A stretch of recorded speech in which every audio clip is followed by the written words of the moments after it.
आपका स्वागत है और मैं आपसे मुखातिब हूँ समीर अब्बास। एक शेर किसी शायर ने कहा था कि इल्म फन के चमन में गुलाब बन के रहो, इल्म फन के चमन में गुलाब बन के रहो, जवाब मिल ना सके लाजवाब बन के रहो। तो इल्म ही इंसान को एक मुकाम और बुलंदी पहुंचाता है और वो फिर जब आगे बढ़ जाता है तो वो जनरेशन के लिए भी बहुत कुछ कर जाता है। तो एक ऐसे ही इल्म पसंद और कहना चाहिए बड़े ज़बरदस्त उनका एक अपना स्वभाव है, क्योंकि ज़मीन से उठे हैं, उन्होंने संघर्ष का दौर देखा है, संघर्ष किया है और मेहनत की है। डॉक्टर मोहम्मद कलीम साहब हमारे साथ मौजूद हैं।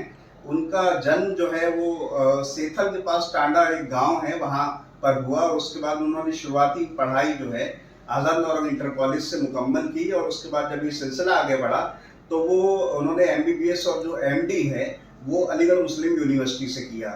उसके बाद उन्होंने SRशिप एम्स से की और उसके बाद दीगर अस्पतालों में जिसमें मेरठ है, मुजफ्फरनगर है, वहाँ और जो है तमाम अपने तजुर्बे हासिल किए। और बीच में जो मैं ये भी बताता चलूँ उन्होंने DM जो किया है वो BHU से किया। और एक बात और बहुत अहम है जो नवाबगंज के लिए भी बड़े गौरव की बात है और सेथल के लिए भी, क्योंकि सेथल उनका कहना चाहिए शुरुआती तालीम का एक जगह रही है।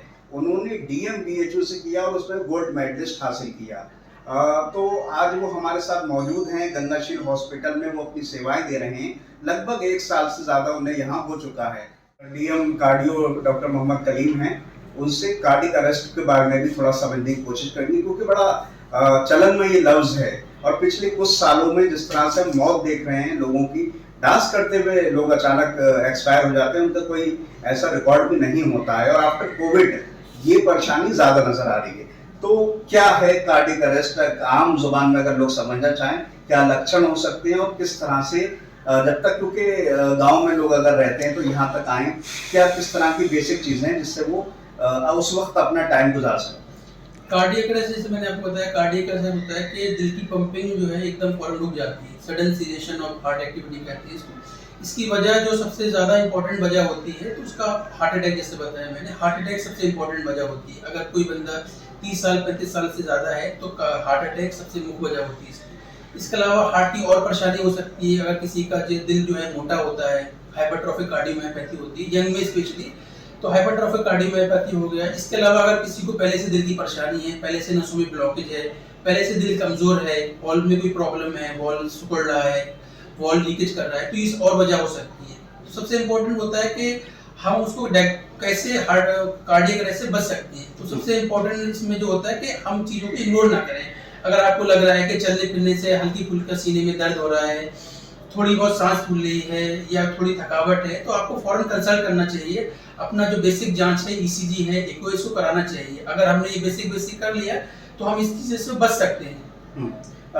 ये चीज़ तो हो गई। अब मान लें किसी को हो जाता है, वो गांव में है, यहाँ से 30-40 किलोमीटर दूर है, तो क्या कुछ ऐसी वो अपने पास इमरजेंसी के तौर पर गोलियां रख सकता है, कुछ टैबलेट रख सकता है जिससे वो वक्त जो 1-2 घंटे का है वो गुजार सके? अगर किसी को चेस्ट पेन होता है तो मैंने बताया बिना टाइम वेस्ट करे फौरन आपको हॉस्पिटल में जाना चाहिए। बेसिक आप जो कर सकते हैं, सब पहले मरीज को आप बोलेंगे, अगर किसी को सीने में दर्द हो रहा है, सांस हो रही है, सांस फूल रही है, तो आप उसको बोलेंगे कि जोर से सांस ले। जोर से सांस लेगा तो उससे ब्लड का सर्कुलेशन थोड़ा सा मेंटेन रहता है। इसके अलावा जो है आप अगर आपके गांव में डिस्प्रिन की गोली एक बहुत इंपॉर्टेंट होती है, कहीं भी मिल जाती है, तो आप उसको डिस्प्रिन की एक गोली खिला दें। एस्प्रिन होता है उसमें, बहुत इंपॉर्टेंट दवाई होती है, बहुत सस्ती होती है पर होती बहुत इंपॉर्टेंट है। स्टडी में ऐसा पाया गया है कि अगर किसी पेशेंट को MI हुआ है और उसको फौरन जो है आपने डिस्प्रिन की गोली, एस्प्रिन गोली खिला दी तो 50% मोर्टेलिटी कम हो जाती है। हम 50% मरीजों को मरने से बचा सकते हैं। तो बहुत तो सस्ती दवाई है, बहुत इंपॉर्टेंट है। तो अगर किसी को लग रहा है कि चेस्ट पेन हुआ है, आप एक डिस्प्रिन दे सकते हैं। डिस्प्रिन तो अमूमन कॉमन दवाई होती है, लोग जो है हेडेक की भी ले लेते हैं, तो डिस्प्रिन आपको फौरन दे देना चाहिए। इसके अलावा और दवाई है, क्लोपिडोग्रिल है, सोविटेट है, वो गांव में मिलना थोड़ा मुश्किल होता है रिमोट एरिया में, बट डिस्प्रिन आसानी से मिल जाता है। अगर आपको जैसा लगे कि सीने में दर्द हो रहा है, फौरन उसको एक डिस्प्रिन की गोली दें, आप उसको फौरन जो है अस्पताल में शिफ्ट कर दें। और मैंने खुद अपनी प्रैक्टिस में देखे हैं कि जो मरीज जो है डिस्प्रिन लेके आए हैं, उसमें से बहुत सारे मरीज ऐसे होते हैं जो हार्ट अटैक हुआ, नस पूरी बंद थी, वो नस खुल जाती है, तो उससे जो है हम जो है हार्ट को डैमेज होने से बचा सकते हैं। तो डिस्प्रिन बहुत इंपॉर्टेंट दवाई है, अगर उसको आपने टाइमली ले लिया तो 50% मृत्यु की चांस कम। लेकिन बहुत अहम विषय नवजात के भी हैं क्योंकि बच्चे जो होते हैं मासूम, वो अपनी बात को कह नहीं पाते अपनी जुबान से। जाहिर है कि उनके दर्द को, उनके एहसास को, चाहे वो दिल की कोई परेशानी हो, उसको किस तरह से देखा जा सकता है, समझा जा सकता है, वो बड़ी इंपॉर्टेंट है। तो मैं नवजात शिशुओं पर आ रहा हूँ जो नौनिहाल है हिंदुस्तान का और जो मुस्तकबिल भी हैं। बहुत सारे बच्चों में हम देखते हैं हार्ट की प्रॉब्लम होती है, तो उनका किस तरह का ट्रीटमेंट और किस तरह से लक्षण, सबसे इम्पोर्टेंट लक्षण होते हैं, क्योंकि बच्चे अपनी बात तो कह नहीं पाएंगे, और फिर किस तरह से जांचेंगे। देखिए, जैसा मैंने आपको बताया, अभी जब हम जिस विषय में बात कर रहे थे वो हार्ट अटैक था, जो नसों की ब्लॉकेज थी। इसके अलावा दिल की बहुत सारी बीमारी होती हैं। अगर बच्चों में बात करें जो नवजात शिशु होते हैं, तो सबसे पहले इसी वजह से इम्पोर्टेंट ये कहा जाता है कि आप डिलीवरी कराएं, हॉस्पिटल में डिलीवरी होना चाहिए। हॉस्पिटल में डिलीवरी होना चाहिए, उसको जो है एक पीडियाट्रिशियन होना चाहिए जो उसको इवैल्यूएट करना चाहिए, बच्चों का बेसिक एग्जामिन करना चाहिए। शुरुआत में होता है कि बच्चों को जो है, बच्चों में बहुत सारी कंजेनिटल प्रॉब्लम हो सकती है, दिल में छेद हो सकता है, या दिल की नसों की प्रॉब्लम और भी प्रॉब्लम होती है, बच्चों में हो सकती है। तो उसके लिए इवैल्यूएशन बहुत इंपॉर्टेंट है। एक पीडियाट्रिशियन जो है उसको देखे, इवैल्यूएट करे, उसका हार्ट की साउंड सुने। तो बहुत सारी परेशानी जो है, बहुत सारी बीमारी जो है हार्ट की साउंड सुनने से पता लग जाती है, और जरूरत पड़े तो उसको जो है इको कराना चाहिए, उसको डायग्नोस करना चाहिए। शुरुआत में अगर हमने शुरुआत में बीमारी पकड़ ली, अगर मान सपोज हार्ट में छेद है, तो हम उसकी ट्रीटमेंट शुरुआत कर सकते हैं और पेशेंट को बता सकते हैं कि आगे क्या करना है। अगर वही प्रॉब्लम जो है होता ये है कि इग्नोरेंस की वजह से परेशानी पता नहीं चल पाती है, बच्चा जो है 2 साल 3 साल पे प्रेजेंट किया, तब तक जो होता है बहुत लेट हो जाता है, हार्ट में बहुत सारे चेंजेस आ जाते हैं, जिससे जो है आगे की बच्चे को आगे की परेशानी होने लगती है।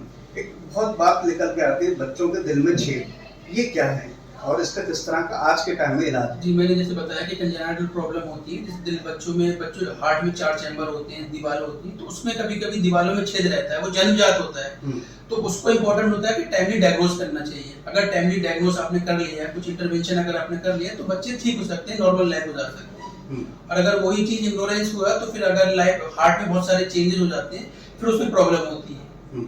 अच्छा, ये बताइए कि प्रेगनेंसी में जो महिलाएं होती हैं, उनके टेस्ट होते हैं, चौथे 5वें महीने में जब पहुंच जाती हैं, तो उसमें बच्चों की किस तरह की ग्रोथ चल रही है वो सामने आती है, तो कई बार हार्ट की डिजीज नजर आती है, तो उनको क्या पैगाम और मैसेज देना चाहेंगे? जैसे जनरली होता है, अगर आप इंडिया की बात करें तो एक डिजीज होती है rheumatic heart disease. Rheumatic heart disease ये होती है कि उसमें बचपन पे जो है गले में बार बार इन्फेक्शन होता है, जैसा कि आप देखते हैं गांव में, आप देख सकते हैं बार बार गले में इन्फेक्शन होता है। तो वो बेसिकली एक बैक्टीरिया होता है, कि स्ट्रेप्टोकोकस बैक्टीरिया होता है। उससे जब बार बार गले में इन्फेक्शन होता है, तो वही इन्फेक्शन हार्ट को अफेक्ट करता है, हार्ट की वॉल्व को अफेक्ट करता है, जिससे हार्ट की वॉल्व लीक कर सकते हैं, या वॉल्व जो है बंद हो सकते हैं। तो शुरुआती दौर में जो है ये चीज पता नहीं चल पाती है। वही जो है जब मरीज जो है 25 साल 30 साल को क्रॉस करता है, तो उसमें सिम्टम आना शुरू हो जाते हैं।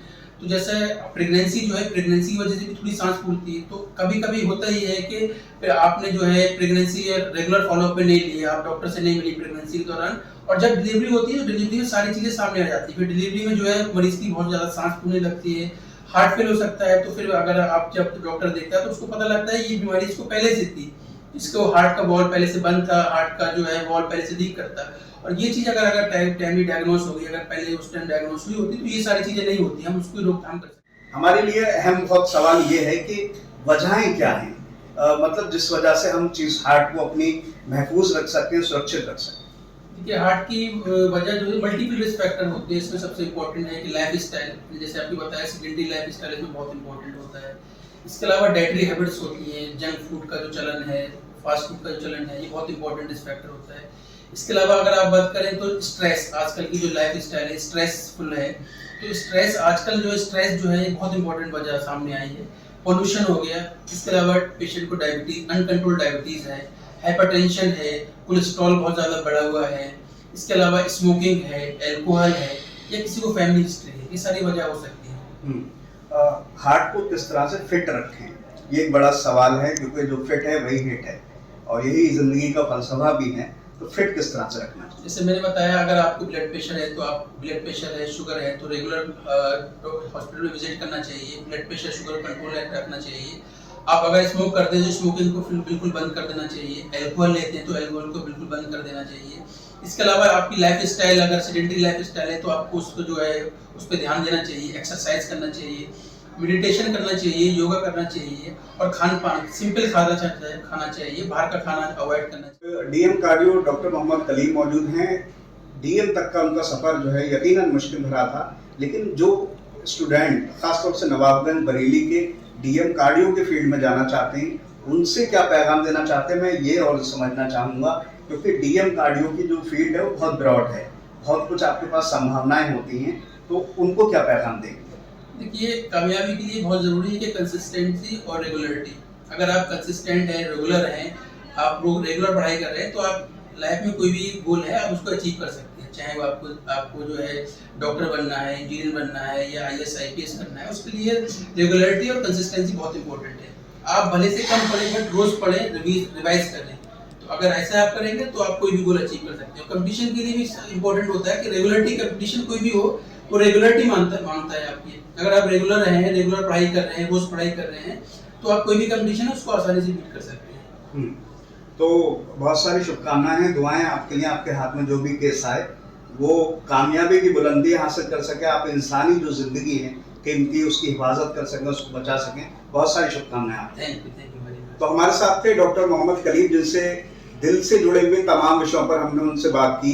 यहाँ तक कि हमने प्रेगनेंसी में जो महिलाएं होती हैं उनको डिजीज हो जाती है, उनके जो बच्चे होते हैं प्रेगनेंसी में, गर्भवती जब वो होती है, तो उसका भी जिक्र किया। साथ में जो नवजात शिशु है उसका भी जिक्र करा, कार्डिक अरेस्ट और दिल से जुड़े तमाम विषयों पर भी बात की।